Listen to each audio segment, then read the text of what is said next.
Practical C programming টিউটোরিয়ালের 13তম পর্বে আপনাদের সবাইকে স্বাগতম। তো আজকের যে পর্ব সেটাতে আমরা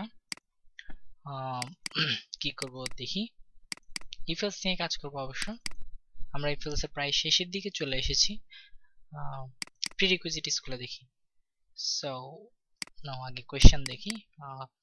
Basic calculator using if else that can add, subtract, multiply, divide and calculate modulus of two numbers. অর্থাৎ if else কন্ডিশনিং ইউজ করে আমাদেরকে আজকে একটা বেসিক ক্যালকুলেটর তৈরি করতে হবে। তো খুব কমন একটা প্রোগ্রাম এটা। আপনি যদি আমাদের দেশের যে কোনো ভার্সিটির সিলেবাস কিংবা ভার্সিটির যে কোনো টিচার এই প্রোগ্রামটা স্টুডেন্টকে দিয়ে অবশ্যই করায়। দেখ আমাদেরকে কয়েকবার করানো হয়েছে, এটা অ্যাসাইনমেন্টও ছিল আর কি। তো প্রিরিকুইজিটস গুলো দেখি আমরা। প্রথমে আমাদের জানতে হবে যে basic mathematical operators in C, অর্থাৎ সি তে যে বেসিক গাণিতিক অপারেটর গুলো, যেমন প্লাস, মাইনাস, তারপর ইনটু, ডিভাইডেড বাই, তারপর যেটা মডুলাস লাস্ট আমরা করেছিলাম যেটা দিয়ে ভাগশেষ বের করা যায় সেটা, এসবগুলোর মানে ইউজেস সম্পর্কে আপনাকে জানতে হবে। আপনি যদি আগেরগুলো ঠিকমতো দেখে আসেন সো আপনি পারবেন, এটা নিয়ে কোনো সন্দেহ নেই। 2 নম্বরে যেটা আছে সেটা হচ্ছে multiple inputting through scanf function, অর্থাৎ স্ক্যানএফ দিয়ে যেভাবে আমরা মাল্টিপল ইনপুট নেই, এটা জানলে আপনি প্রিন্টটাও করতে পারবেন। জাস্ট এটা কিছু নয়, আইডিয়াটা। 3 নম্বর হচ্ছে আমরা এতদিন পর্যন্ত ইন্টিজার, ফ্লোট ডাটা টাইপ নিয়ে কাজ করেছি। সো একটা নতুন ডাটা টাইপ, আপনারা যদি ডাটা টাইপটা ভালো করে পড়ে থাকেন তখন সেখানে পড়েছেন হয়তো যে ক্যারেক্টার টাইপ ডাটা। সো এই ফাংশনটা অর্থাৎ এই প্রোগ্রামটাতে আমরা ক্যারেক্টার টাইপ ডাটা নিয়ে কাজ করব। সো এটা একটা নতুন বিষয়, এখানে আপনারা শেখার মতো অনেক কিছু পাবেন আজকে পাবেন। তারপর how to input it or print it in C, input or এর মানে হচ্ছে ক্যারেক্টার টাইপ ডাটা কিভাবে ইনপুট নিতে হয় কিংবা এটাকে প্রিন্ট করতে হয় সেই ব্যাপারটা। আর ইকুয়ালিটি অপারেটরস ইন সি, অর্থাৎ যে তুলনা করার জন্য যে অপারেটরটা সিতে ব্যবহার করা হয়, ইকুয়াল যেটা দুইটা একসাথে, সেই অপারেটরটা সম্পর্কে আপনাদেরকে আইডিয়া থাকতে হবে। সো এই অপারেটর অ্যান্ড এক্সপ্রেশন চ্যাপ্টার ই বালাগুড়ি সময় বইয়ের এটা পড়ে থাকলে আপনি 5th এডিশনের 73 পেজে দেখতে পাবেন যে যেখানে সামারি অফ সি অপারেটরস আছে, সেখানে 7 নাম্বার র্যাঙ্কিং এ যে অপারেটরটা আছে সেটাই হচ্ছে ইকুয়ালিটি অপারেটর। সো এটা আপনার জানা থাকা সম্ভাবনা অনেক বেশি, আর যদি না জেনে থাকেন তাহলে ভালো করে পড়ে নিন, কারণ প্রোগ্রাম শুরু করার আগে অবশ্যই আপনাকে এই বিষয়গুলো সম্পর্কে ক্লিয়ার হতে হবে, তারপর আপনি গিয়ে প্র্যাকটিক্যাল মজা করে কাজ করতে পারবেন। সো আমি আমার প্রিরিকুইজিট অফ করে দিয়ে আমার প্রোগ্রামটা খুলি, অর্থাৎ কোড ব্লকসটা চালু করি।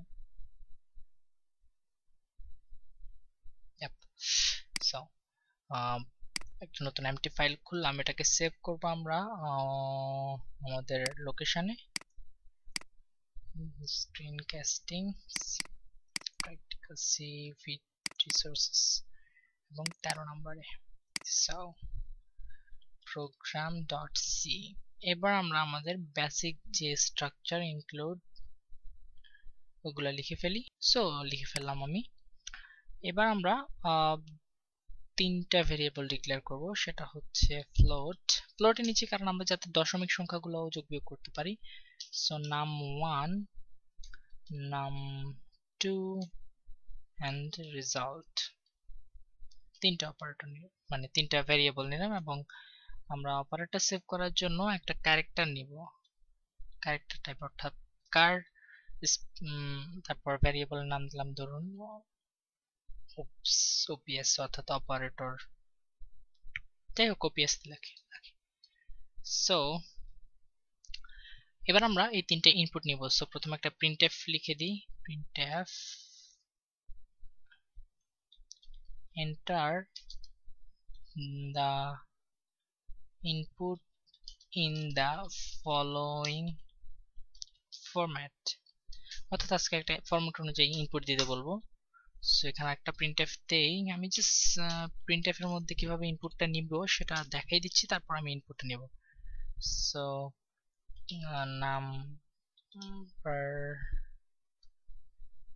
নাম্বার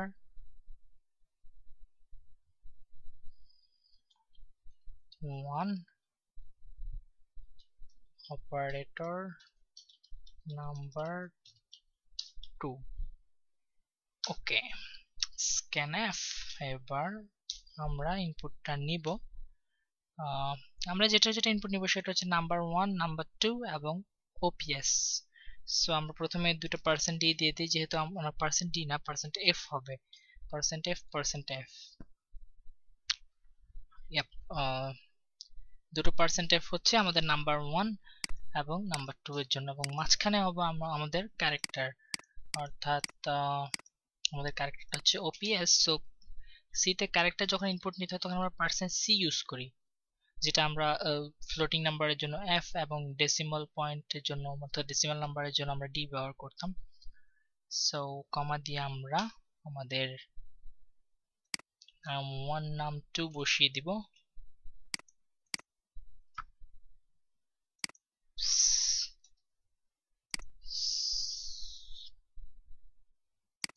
ampersand, এখানেও ampersand, এবং মাঝখানে ছিল আমাদের, এটা হবে না, মাঝখানে ছিল percent D. So ampersand ops। ওকে, আমাদের ইনপুট নেওয়ার কাজ শেষ। এবার আমরা ইফ এলস কন্ডিশন শুরু করব। সো আমাদেরকে ইফ লিখে ফেলাম আমরা। সো ইফ এর মধ্যে আমরা এবার আমাদের ইনপুটটাকে মানে অর্থাৎ ওপিএসটাকে ক্যালকুলেট করব, যে যেমন এই যে আমাদের প্রোগ্রামটার স্টাইলটা আমি বলি আপনাকে। ধরেন দুটো নাম্বার আপনি যোগ দিলেন, হ্যাঁ আমাদের ইনপুটটা ধরেন আমরা কিভাবে দেব, আমি একটা জাস্ট ডেমো দেখাই আপনাকে। এটা কেটে দিই।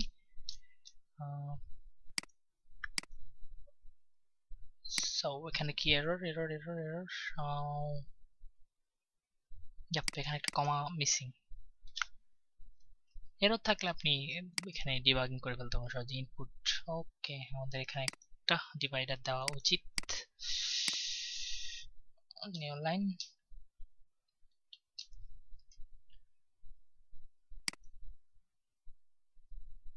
আরো একটা ডিভাইডার এখানে দিই আমরা, নিউ লাইন। সো অর্থাৎ যাতে একটার পর একটা লাইন আসে। এবার আমরা এখানে জাস্ট আমি যেটা বলতে চাচ্ছি যে আপনি ইনপুটগুলো দিবেন এভাবে, যেমন 2 যোগ 3 এভাবে, 2 যোগ 4 এইভাবে আমাদের ইনপুটগুলো যাতে হয়। তো স্পেস দিয়ে আমরা আলাদা করব তিনটাকে, এভাবে যেন আমরা ইনপুট দিব এবং এর নিচে লাইনে রেজাল্টটা দেখাবো আমাদেরকে। সো এবার আমরা যেটা করব সেটা হচ্ছে আমাদের ইফ স্ট্রাকচার অন করব। ইফ এর মধ্যে আমরা ওপিএস, এবার আমাদের ইকুয়ালিটি যে অপারেটর সেটার ব্যবহার করব। ইকুয়ালিটি এখানে একটা সিঙ্গেল কোটেশনের মধ্যে আমরা প্লাস চিহ্নটা দিব, এবং এখানে আমরা result equal num1 plus num2। ওকে, একটু আপনার কাছে কনফিউশন লাগছে আমি কি লিখছি, আমি বলতেছি এখনই। সো এখানে আমরা যখন পার্সেন্ট সি ইনপুট নিব, হয় আমরা যোগ বিয়োগ গুণ ভাগ যে কোনো একটা নিব। তো এখানে আমি যেটা মানে চেক করছি যে যদি অপারেটর ইকুয়াল প্লাস চিহ্ন হয়, অর্থাৎ এটার মান এখানে যে এই স্ক্যানএফটা যেটা আমরা নিচ্ছি ওপিএস এর মান যদি যোগ হয়, তাহলে আমাদের রেজাল্টার যে ইকুয়েশন সেটা হবে যে num1 প্লাস num2, কারণ হচ্ছে দুটো যোগফল করে তারপর রেজাল্টের মধ্যে রাখবে।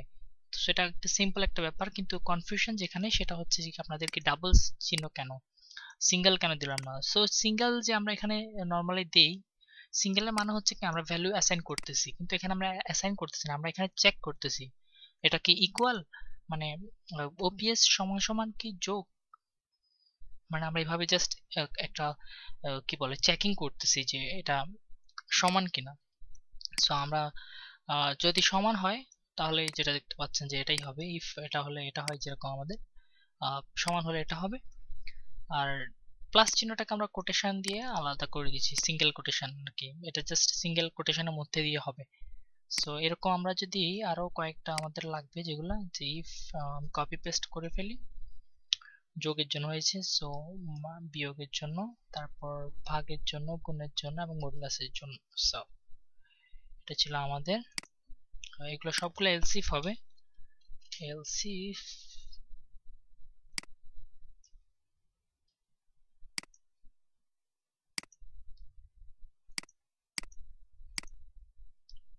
সো ওকে, এটা ওটার জন্য বারবার আজকে পজ করতে হচ্ছে। যাই হোক, আমরা একটা আমাদের প্লাস মাইনাস, এটা হবে আমাদের মাইনাস।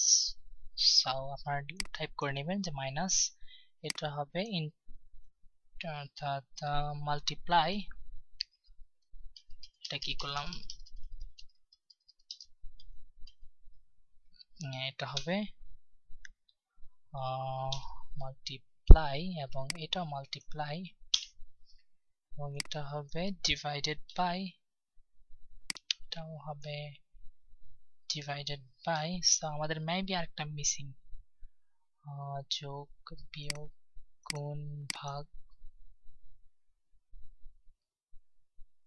আমাদের মিসিং না, আমাদের ঠিকই আছে। এটা হবে পার্সেন্ট, অর্থাৎ মডুলাস বের করার জন্য যেটা, সেটা হবে এটা। সো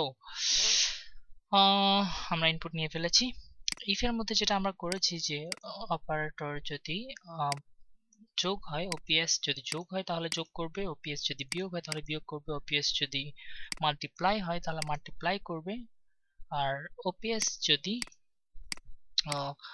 ডিভাইডেড বাই হয় সো ডিভাইডেড বাই করবে, মানে ভাগ করবে, আর ওপিএস যদি ইকুয়াল ইকুয়াল হয় সো সেখানে মানে মডুলাস হলে সেখানে মডুলাস বের করে রেজাল্টে রাখবে। সো এই ছিল আমাদের প্রোগ্রাম। এখন আমরা চাইলে রেজাল্টটা এখানে প্রিন্ট করে দিতে পারি, printf %f, আমরা যেটা বলেছিলাম যে 0.2 দশমিকের পরে দুটো সংখ্যা নেই, যেহেতু ফ্লোট নিয়েছি। সো এখানে রেজাল্ট, ওকে। সো আমাদের কোডটা শেষ, একটু টেস্ট রানিং দিয়ে দেখি। ওকে, আমরা এখানে কি করেছি, %%। ওকে, মডুলাস চেকিংটা আমাদের করা সম্ভব না আপাতত, আমরা এটা পরে করব। আমরা আপাতত জাস্ট 4টা চেক করি। সো 25 ইন্টু 2 দিলে আমাদের রেজাল্ট হচ্ছে, ওকে এটা আমাদের ভুল হয়েছে, আমরা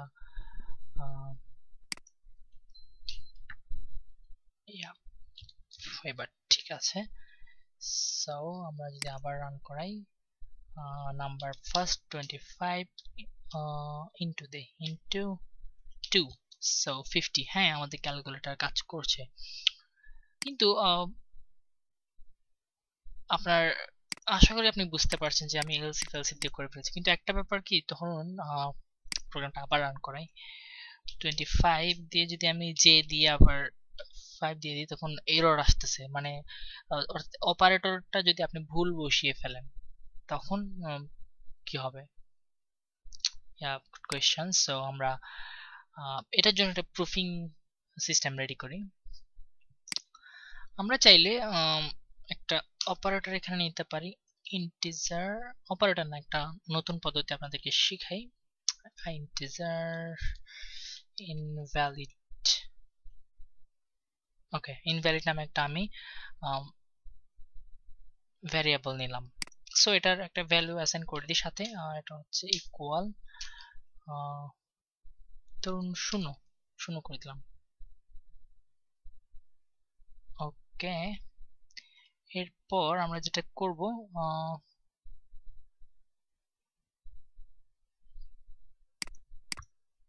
এখানে আমরা একটা এলস দিই, অর্থাৎ আমরা জানি যে এলস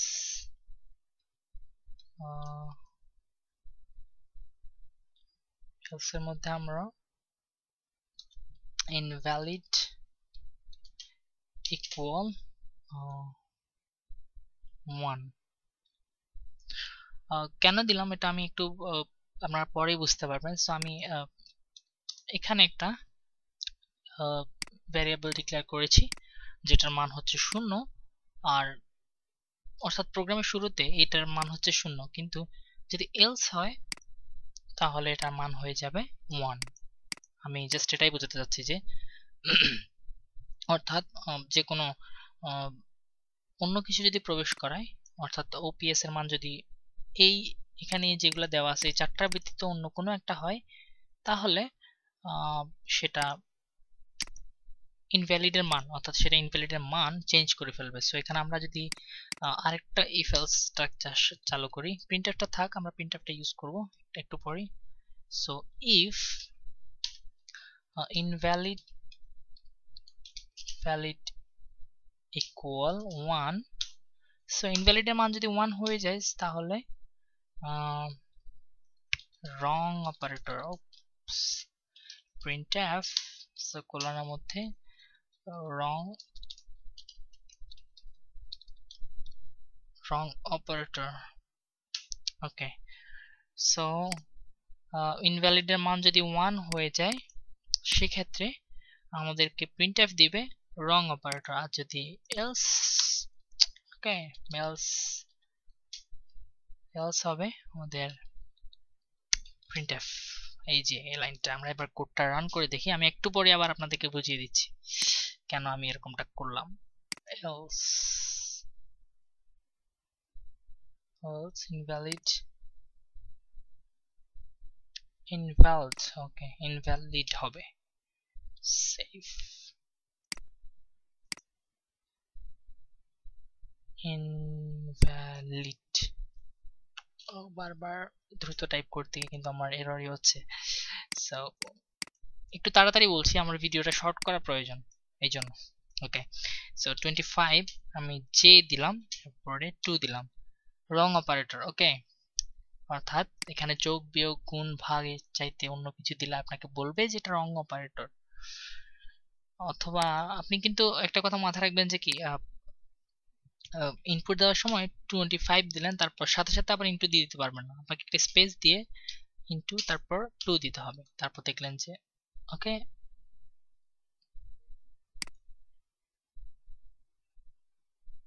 মেবি আমাদের ওকে, আমাদের একটা এরর হয়েছে, আমি প্রথম থেকে দেখাই যে আমরা এরকম করে লিখেছিলাম।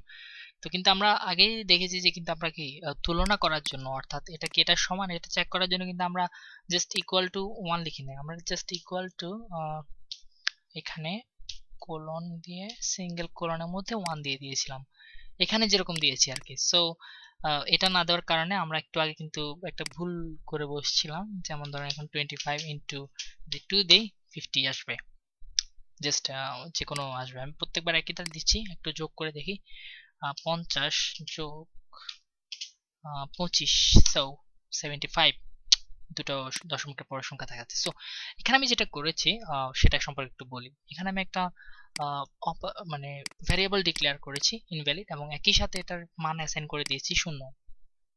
ওকে, তো জাস্ট একটা মানে ডামি বলতে পারেন যে এগুলার যে কোনোটা যদি না হয় তাহলে ইনভ্যালিড সমান আমি উইথ 0টাকে চেঞ্জ করে 1 করে দিয়েছি এখানে, যে এগুলার কোনোটাই যদি ম্যাচ না করে, অর্থাৎ ওপিএস এর মানে চারটা যে কোনো একটা হলে ইনভ্যালিড এর মান 1 হবে। এরপরের লাইনে আমি আরেকটা ইফ এলস কন্ডিশন শুরু করেছি, কোলনটা না দিই বেশি বড় লাগতেছে।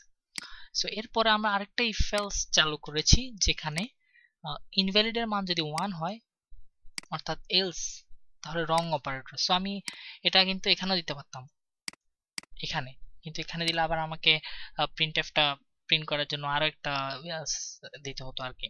সো আমি জাস্ট সিম্পল রাখলাম ব্যাপারটা, যে ইনভ্যালিডের মান যদি 1 হয়, অর্থাৎ 1 কখন হবে, যখন আপনার রেগুলার 4টা ইনপুট হবে না মাঝখানে, অর্থাৎ এই যে ইনপুটে যখন মাঝখানেরটা ইনভ্যালিড কিছু থাকবে, তখন গিয়ে কিন্তু আমাদের ইনভ্যালিডের মান হবে কিন্তু 1। সো ইনভ্যালিডের মান এখানে চেক করলাম যে ইনভ্যালিডের মান যদি 1 হয় তাহলে আমরা রং অপারেটর লিখব, আর যদি এলস মানে হচ্ছে কি যদি রাইট হয়, অর্থাৎ ইনভ্যালিডের মান যদি 1 না হয়, 1 না হওয়ার মানে হচ্ছে 0 থাকা। 0 কখন থাকবে, যখন এই এই চারটা যে কোনো একটা হবে, তখন কিন্তু ইনভ্যালিডের মান 1 মানে 0 থেকে যাবে। তো যদি 0 থেকে যায়, সো যদি এগুলা যে কোনো একটা পিক আপ করে তো ইনভ্যালিডের মান 0 থাকবে, আর যদি 0 থাকে তাহলে এই লাইনটা প্রিন্ট হবে। সো খুব ইজি ব্যাপারটা, একটু কনফিউশন লাগবে আসলে এই এই আজকের টিউটোরিয়ালটা একটু একটু কনফিউজিং, সো এটা ভালো করে প্র্যাকটিস করবেন আর ভিডিওটা বারবার দেখুন। যদি কোনো অংশ বুঝতে না পারেন তো তাহলে ব্যাপারটা ক্লিয়ার মানে বুঝতে পারবেন আর কি। সো এটা ছিল আমাদের ইফেলস দিয়ে একটা ক্যালকুলেটর। আপনি চাইলে অন্য কোনো ওয়েতে করতে পারেন ইফেলস দিয়ে, তবে অনেকভাবে করা যায়। তো ইভেন সুইচ দিয়ে যখন আমরা কাজ করব সুইচ নিয়ে, সো তখন সুইচ নিয়েও মানে সুইচ দিয়েও করা যাবে যে এই ক্যালকুলেটরটা। তো প্র্যাকটিস করতে থাকুন আর ভিডিওটা যদি কোথাও আটকে যান বারবার দেখুন, দুবার তিনবার চারবার দেখুন। আর যদি একদম ফাইনালে আটকে যান, সো দেখতেছেন যে পারছেন না আপনি, তখন আমার সাথে যোগাযোগ করতে পারেন। আমি আপনাকে সাধ্যমতো চেষ্টা করবো আর কি সাহায্য করার। সো এই ছিল আমাদের 13তম পর্ব। আহ, আশা করি 14তম পর্ব আপনি দেখবেন। ওকে, ধন্যবাদ আপনাকে, ভালো থাকবেন।